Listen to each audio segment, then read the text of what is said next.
Graça e paz de Jesus Cristo. Hoje eu vou falar em João 12, não Apocalipse de João. O Senhor me dirigiu esse texto hoje na minha meditação e eu gostaria de compartilhar aquilo que o Senhor vem falando comigo já há alguns dias. E eu fico em João 12, do verso 23 ao 24, é a parte onde Jesus fala sobre a morte dele e sobre o grão e o trigo que precisa morrer, de quem ama a sua vida perde ela, e ele também fala sobre ser servo de Cristo. Eu coloquei o título hoje do meu devocional, A Idolatria da Preservação da Vida. E essa ideia de idolatria da preservação da vida é justamente porque na minha vida tem sido uma dificuldade de manter aquela sensação de que Cristo está no comando. Só porque hoje o Senhor falou comigo um pouco mais nessa questão, até pela questão do texto aqui, que é muito rico, é um texto que me fez refletir bastante. Além do que parece meio óbvio aqui, olhando de uma primeira vez, mas é a própria interpretação do texto. Primeiro é o contexto de perder a vida. Se você olhar o texto aqui antes, Lázaro é ressuscitado, e tem uma certa ironia, porque ele é ressuscitado pelo doador da vida, e esse doador da vida, Jesus Cristo, vai morrer. E é bem provável também que Lázaro vai morrer por seguir a Cristo.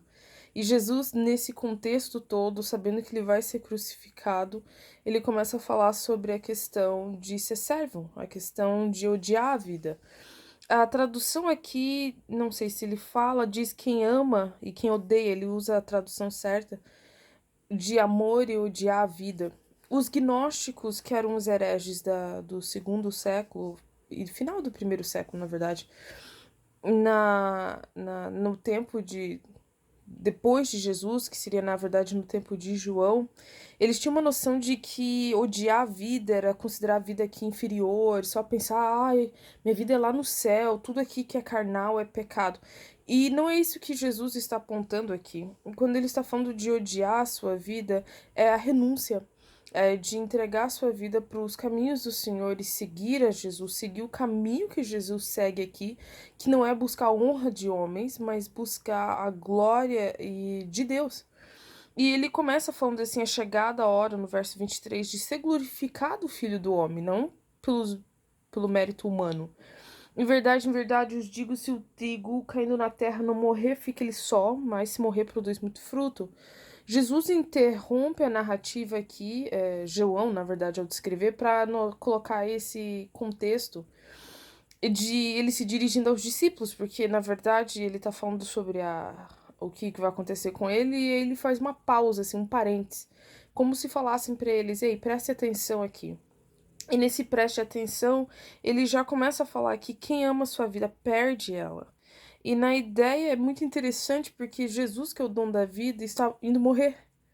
Mas dá até para falar o contrário, que quem ama essa vida odeia a eternidade. E quem odeia essa vida ama a eternidade.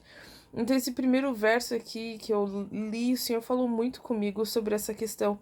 O que eu estou idolatrando? O que eu estou tentando preservar no meu dia a dia, na minha vida? O que é aquilo que é o centro do meu tempo, o centro do meu coração? Aquilo que eu quero, aquela necessidade de ter o controle, aquela necessidade de que tá tudo certo, aquela necessidade de ter aquela vida estável, de ter as coisas acontecendo e funcionando certinho. Será que eu não estou tentando amar essa vida mais? Não que Jesus, de novo, não era da teologia dos gnósticos em negar a uma vida, ao negar seguir uma vida tranquilo. Mas a pergunta é um pouco mais profunda, onde Jesus fala: você está apto a renunciar a tudo para você poder seguir a Cristo e o que implica isso? E ele fala isso. No verso 26, se alguém me serve, siga-me, e onde eu estou, ali também estará meu servo. É, na ideia da época de Jesus, se você era um rabino, você tinha os discípulos, como Jesus teve. E eles sempre estavam seguindo, era normal, eles serviam o rabino, eles seguiam o rabino, eles estavam sempre ali. Então, se você viu o rabino, você viu os discípulos dele. E Jesus está falando a mesma coisa aqui. A gente às vezes tem uma noção meio errada de que Jesus pede para nós fazermos as mesmas coisas que ele faz. Digamos assim, a gente precisa ressuscitar mortos, a gente precisa estar saindo curando, mas o que Jesus está falando aqui, ele está falando para seguir o caminho. E que caminho que ele está falando nesse verso? É o caminho da cruz, é o caminho do martírio, é o caminho onde ele será rejeitado pelos homens para poder servir a Deus. E esse contexto me fez pensar muito que caminho que eu estou seguindo hoje, que caminho que eu estou querendo procurar. É um caminho onde eu faço uma projeção da minha vida daqui a 10 anos, onde eu quero me ver? Ou é um caminho onde eu sei que eu estou fazendo as coisas que o Senhor quer de mim, evangelizando, buscando almas, orando, fazendo a obra do Senhor, onde isso vai me trazer rejeição, onde isso não vai me trazer glória dos homens, mas a glória de Deus. E isso tocou bastante na minha mente, porque a ideia que eu tenho muitas vezes é de querer procurar estabilidade para poder ter a paz interior. Mas para eu poder ter a paz interior, eu preciso buscar a estabilidade do meu relacionamento com Cristo e não da estabilidade das circunstâncias da minha vida.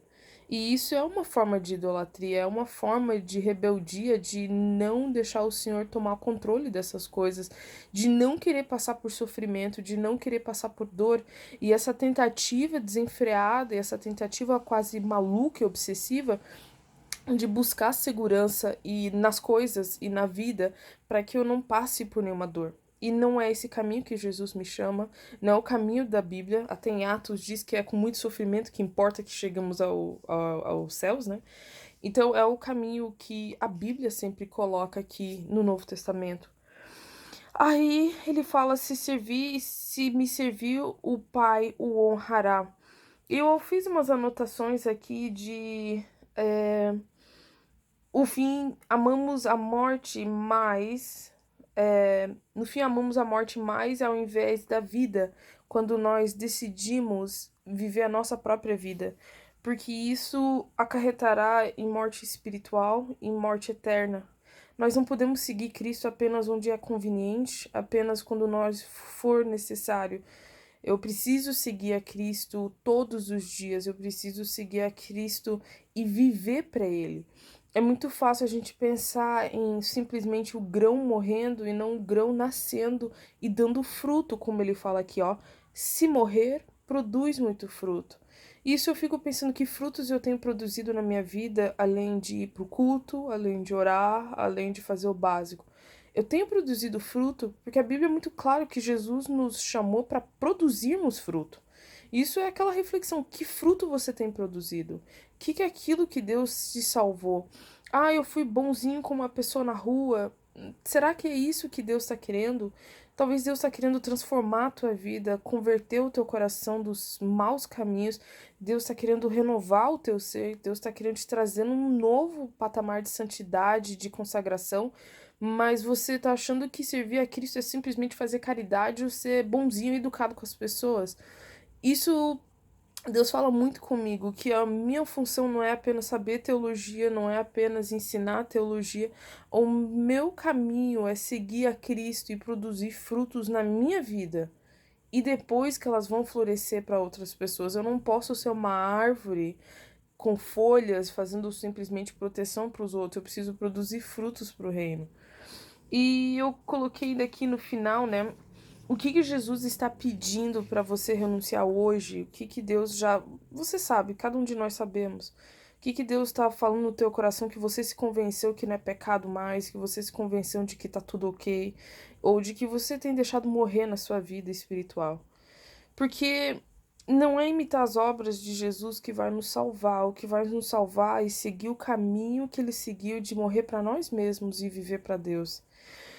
O que você busca nessa vida? O que você está buscando nessa tua existência? Você está buscando uma paz que vem do mundo, a segurança, a estabilidade? Você está buscando uma paz que vem de você mesmo? Muitas vezes a gente procura em nós mesmos a solução, o conforto, a resposta. Hoje, acredite em si mesmo, ame a si mesmo. Ou a gente está buscando em Deus? O que a gente está buscando realmente? Quem que a gente está dobrando nossos joelhos? É para o nosso desejo do coração ou é realmente para Cristo? E isso daqui foi o que Jesus falou comigo. Hoje, quando eu estava meditando, o que eu tenho feito na minha vida, o que eu tenho idolatrado a ponto de que a minha obsessão com a estabilidade, com a ordem, com a paz, na verdade, isso é um reflexo da minha vontade de viver uma vida simples e livre de problemas e de perseguição e de pressão social. Deus não me chamou para esse tipo de vida, Deus me chamou para ser profeta dele, para ser filha dele, para ser pregadora da palavra, para poder abençoar e fazer a obra. E que Deus possa falar isso com você, naquilo que Ele está chamando você, que você sabe que você precisa fazer, e que Ele te abençoe, e Ele te conceda graça, e que você cresça, em nome de Jesus.